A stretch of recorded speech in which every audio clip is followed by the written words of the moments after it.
یہ نہیں کہا تھا ہمیں معبود سمجھو اور ہم سے آ کے مرادیں مانگا کرو. ہم نے کبھی نہیں ان سے کہا.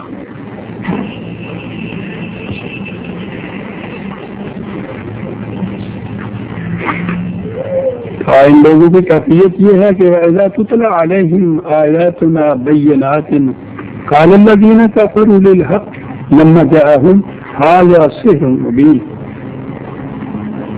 قرآن کے حقائق سامنے پیش کیے جاتے ہیں. کہا جاتا ہے کہ علم و بصیرت کی روح سے ان کو سمجھنے کی کوشش کرو. وہ اس پہ توجہ نہیں دیتے. علم و بصیرت سے سمجھنے کو ایک طرف رہا پیش کیا اور کہا کہ صاحب یہ وہی پرانا جھوٹ ہے.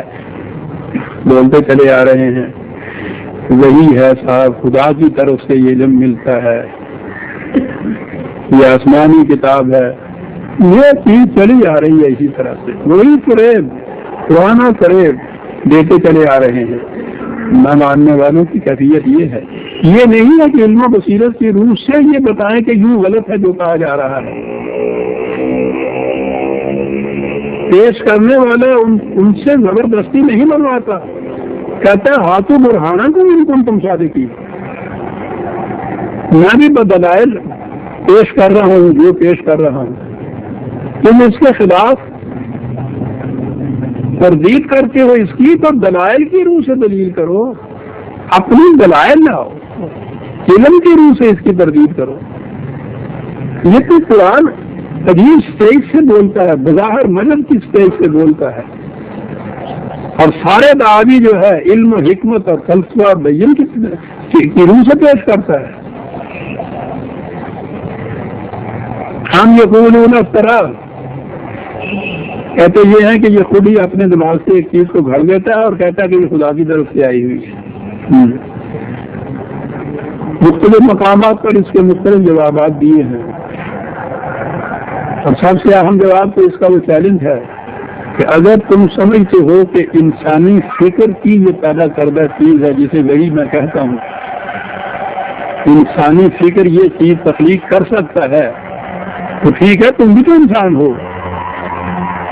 تم اس کی مثل 10 آیتیں بنا کے لے آؤ، ساری دنیا کے دانشوروں کو اکٹھا کر کے چیلنج دے کے کہ اپنے ساتھ میں لا لو اور لاؤ بنا کر. 1400 سال کے عزیزان مان یہ دعویٰ ساری دنیا کے دانشوروں کے سامنے پیش کیا جا رہا ہے. اس زمانے میں تو حضور نے 23 سال پیش کیا اپنی زندگی میں، اور ان عربوں کے سامنے پیش کیا کہ جن کو اپنی زبان دانی پہ بڑا دعویٰ تھا. خود لفظ عرب کے معنی ہیں بڑا ہی زیادہ واضح بیان زبان والے، عربی کے معنی واضح زبان کی. وہ اپنے ثواب باقی ساری دنیا کو عجم یعنی گنگا کہا کرتے تھے. انہیں جتنا دعویٰ تھا، جنہیں اتنا بڑا اپنی زبان دانی کے اوپر انہیں چیلنج دیا جا رہا تھا کہ سارا قرآن تو ایک طرف رہا، بات آتے ہیں اس کے مثل بنا کے لے آؤ اگر یہ تم کہتے ہو کہ انسانی کلام ہے. انہوں نے 80 لڑائیاں تو لڑی ان کے خلاف، کتنی جانیں دی اس تصادم کے اندر، اس مقابلے کے اندر، اس کو باطل ثابت کرنے کے اندر.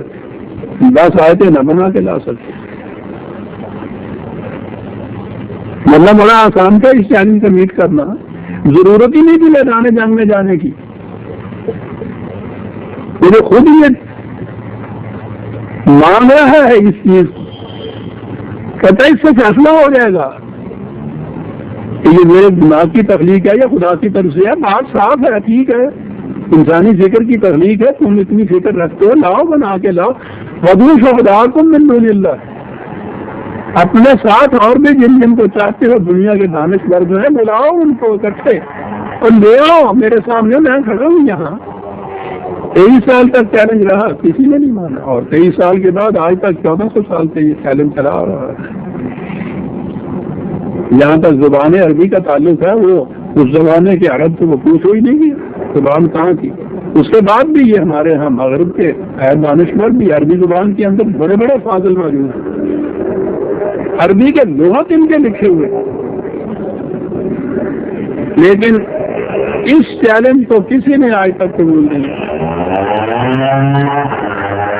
وہاں جب ان کے سامنے یہ پیش کیا جاتا ہے تو کہتے ہیں کہ یہ اپنی دماغ اپنے ذہن سے ایک چیز کو یہ گھڑ لیتا ہے اور اسے وہی خداوندی کہتا ہے. اس کا جواب تو یہ ہے جو میں تمہیں دے رہا ہوں کہ لاؤ. باقی رہا میں قل ان افتریتہ فلا تملکون لی من اللہ شیئا هو عالم بما تفیضون فیہ فخابہ شہیدا بینی و بینکم وهو الغفور الرحیم. یہ جرم کہ اپنے ذہن سے میں ایک چیز کی تخلیق کروں، پیدا کروں، گھڑوں اسے اور اسے خدا کی طرف منسوب کر دوں، یہ خدا بے بس انسان نہیں ہے. اس کا نتیجہ جو کچھ ہوگا تم سوچ سکتے ہو. اور یہ میں ایک دن دو دن نہیں یہ کر رہا تمہارے سامنے، اگر بقول تمہارے یہ اتنا بڑا افتراء کر رہا ہوں. عمر پوری گزر گئی میری اس کے اندر، کامیابیوں پہ کامیابیاں ہوتی چلی جا رہی ہیں. پہلے دن آواز دی تھی تو انا اول المسلمین صرف کہا تھا، کوئی سیٹنگ کرنے والا بھی میرے ساتھ نہیں. اپنی زندگی کے اندر تم دیکھتے ہو کہ 10 لاکھ مربع زمین کی مملکت کریٹ کر لی ہے. ایک یتیم نے بے کس نے بظاہر دنیاوی معیار کے اعتبار سے بے بس، بے کس، غریب، یتیم، اپنے عزیز رشتہ دار سارے مخالف ہیں، وہ محض اپنے ان دعوی کے زور پر اس نے یہ کیس کیا. اتنی بڑی کامیابیاں حاصل کر لی. فریب کار صاحب کبھی اتنی کامیابی نہیں حاصل کر سکتا.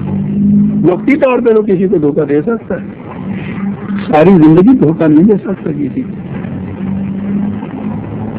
اور میری تو کیفیت یہ ہے کہ ہر نئے دن میرا قدم آگے بڑھتا چلا جا رہا ہے. قل ما كنت بدعا من الرسل وما ادري ما يفعل بي ولا بكم. کہتا پہلی چیز تو یہ ہے کہ میں کوئی نیا رسول نہیں ہوں.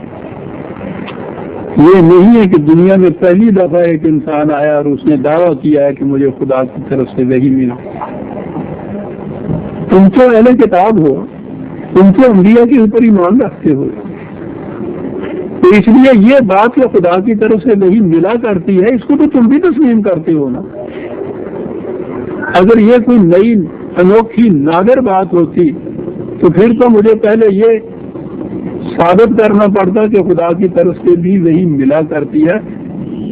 تمہیں تو یہ ضرورت نہیں ہے کہ میں تمہارے سامنے اس کو ثابت کروں، تم تو مانتے ہو ملا کرتی ہے. بات صرف یہ ہے کہ جو میں پیش کر رہا ہوں یہ وہی ہے یا نہیں. دلائل سے ثابت کرو کہ اس میں فلاں غلطی ہے اس لیے یہ وہی خداوندی نہیں ہو سکتی، یا ہم اس کے مقابل میں اس کی مثل بنا کے لا سکتے ہیں اس لیے یہ نہیں ہو سکتی. ان چیزوں کو تو تم جواب نہیں دیتے، مقابلہ کیے چلے جاتے ہو دھاندلی سے.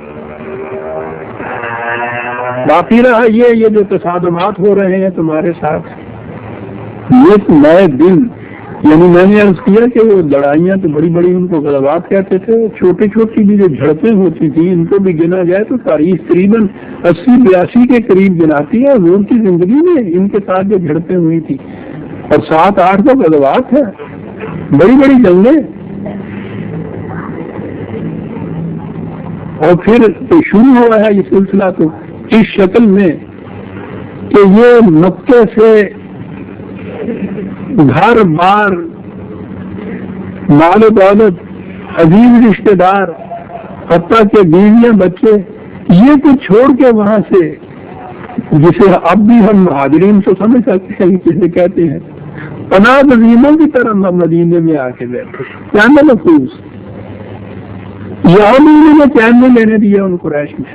1000 کا جید لشکر دوسرے ہی سال آ کے تو حملہ کرنے کے لیے مدینے پہ آ گئے.